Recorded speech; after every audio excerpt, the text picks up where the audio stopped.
Turning to your talk this evening on President Barack Obama and the future of American liberalism, you state that he has endeavored to do no less than complete and perfect the grand liberal project began a century ago. Please, what is that project briefly? Well, liberalism is about 100 years old in America, at least as I understand the project.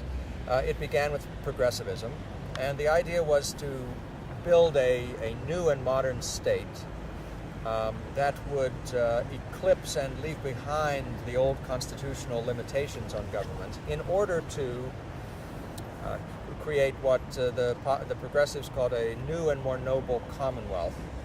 And what they meant by that was a commonwealth that had outgrown its fear of government power, and that could use the powers of government now unleashed from traditional restraints and constitutional restraints to make people's lives better, to raise their income, to improve their health care, and indeed, in the more effusive versions of it, to solve all of their spiritual wants and needs, to provide them with a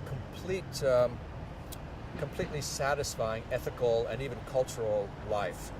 And those kinds of wild projects cannot be restrained by limited government. And that, I think, is the root problem of modern liberalism.